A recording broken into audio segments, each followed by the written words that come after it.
Okay, so you know how you're not supposed to ask parents like which kid they like the most, even though they clearly like one kid more? It's the same with talk show hosts about favorite guests. You're not supposed to say it, but you know what? This is my show and I'm breaking the rules. My favorite guest from season 1 is back for season 2. Please welcome the one, the only, Tracee Ellis Ross. Thank you for blessing me with your greatness yet again. So happy to be here, and look at those eyes, Lily! Look at those eyes! Boom. I'm so excited you're here. You look fabulous. You already know that. We have so much in common. I feel like we vibe so much. And then I was stalking you, and I discovered we have something else in common, girl, because you posted this TikTok. Can we show it real quick?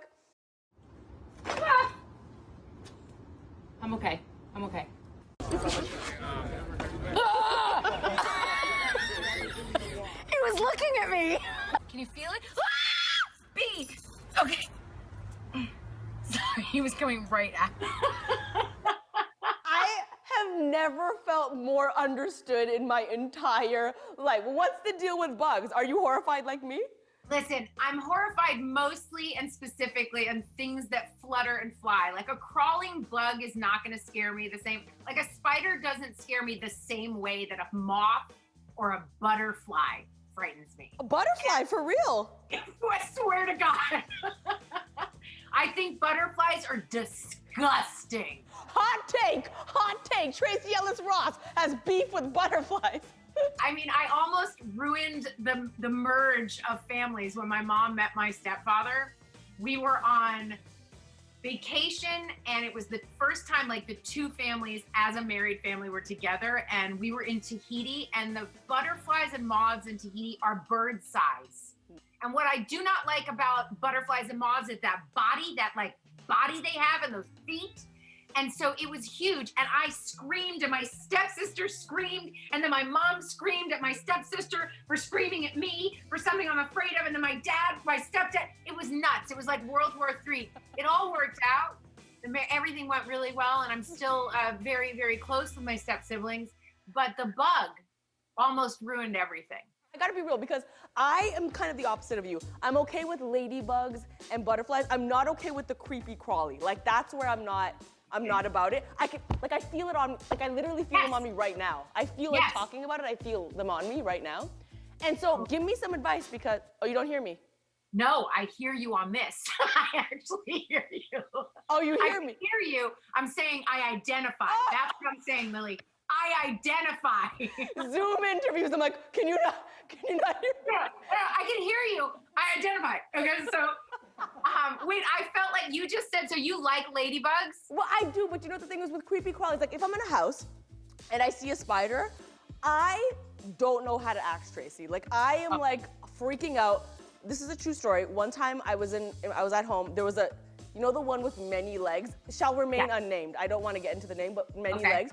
Okay. And maybe someone's gonna come after me for this, for cruelty, but like, I tried everything to kill that thing, and nothing worked. Nothing worked. They're invincible. They're invincible, and let me just be really clear.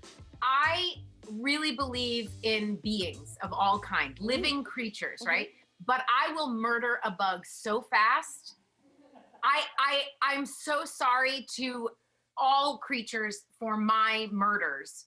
Wait, we didn't finish your story. What did you do? You never killed it? What happened was this. I was in the washroom.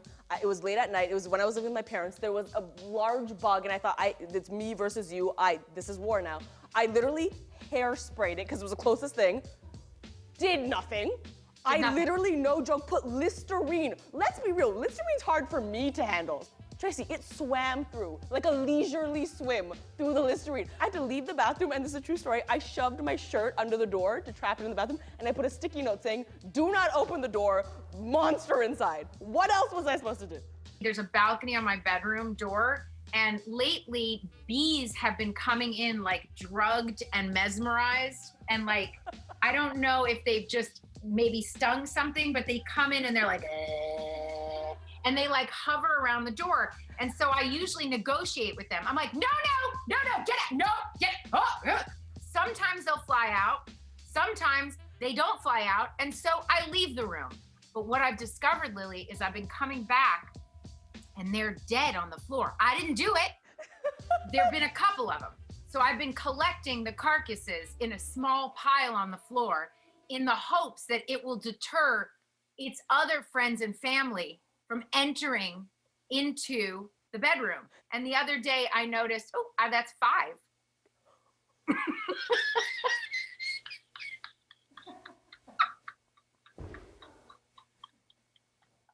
Yep, that's 5, a 5D pile.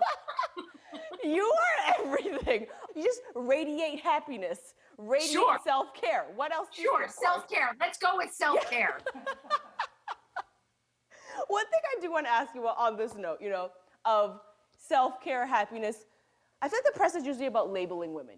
Media is obsessed with, are you single? Are you married? Relationship? No relationship? That's usually the narrative that follows women, right? And you don't escape this narrative either. There's a lot of headlines, like I'll read them here. Tracee Ellis Ross is happily single. Tracee has some notes on being happily single. And so, what's your perspective on this entire narrative? Well, I think it's honestly quite reductive. It's like, and it's a binary narrative, as if there's 2 choices in life, to be single or to be with somebody. And particularly for women, the old school narrative that I am really trying to blow holes in is this idea that as a woman, your job is to be choosable. And then you get married, and then your life has meaning, and then you have a child and it has even more meaning. And I just don't agree with that. I think that can all be part of it, but I think as a woman, and particularly as myself, that there is a fullness to my life, and I would prefer not to be the poster child for thriving in singledom, but instead for a woman who is curating a life that matches me. Right. The other thing that comes up all the time is, do you want to have kids? I'm like, why are you in my womb? Why? Could you get out of my womb? Or have you ever thought of having kids? No, I've never thought of it. Would you like to talk about it with me, you stranger person I've never met in my life? Let's talk about it, shall we? Like, what are you doing? I'm just trying to think, we figured out bugs, and I'm like, do I need to pour Listerine on a reporter next time? Like, what? That's such a good idea. I think you should pour Listerine on a reporter. You're right here first, cosign. That's something we should really discuss. It's really intense on the inside of the mouth. Mm-hmm. It's very intense, and it feels as if it is attacking things you cannot see. Yeah, that's correct. And maybe even attacking things you need in your mouth. Similar to like nose waxing. Like, don't you think you need those hairs in there? The nose hairs that I have, if I let them go, I worry they will wrap around from one nostril to the other. Did I lose you? I think that literally Zoom rejected this conversation. Can you hear me? I can hear you. You are back. Okay. You were frozen. I feel like I worry about that. And I'm also game to like, sure, is that something I shouldn't have as a person? Like hairs in my nose?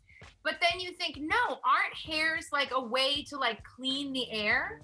I agree. I'm just gonna get real TMI right now. If my nose hairs get too long, and every once in a while my makeup artist, she'll like indicate, she'll be like, you got a little bit of me, trim a little something. So then I might trim them, but whatever, I trim my nose hair, sue me, whatever. But here's the thing, if you don't have nose hairs, is your snot just falling out of your nose? That is exactly right, Lily. The hair is for something. It has a use. I mean, yes, that is what would happen. It wouldn't stop anything. It would be like being on a ski lift in the middle of winter and you can't feel your nose, and so you don't know why things are just coming out of it. This is ridiculous, this conversation. I love it so much. Apologize for I love bringing it. into this area. These are the real combos we need on late night. But let's move on. Thanks so much for watching this clip, and thank you even more for supporting The Underdog. If you want to subscribe to this channel, you can click right over there. For more clips just like this one that are hilarious, you can click right over there. Hopefully, if someone did their job, those things are there. We'll see.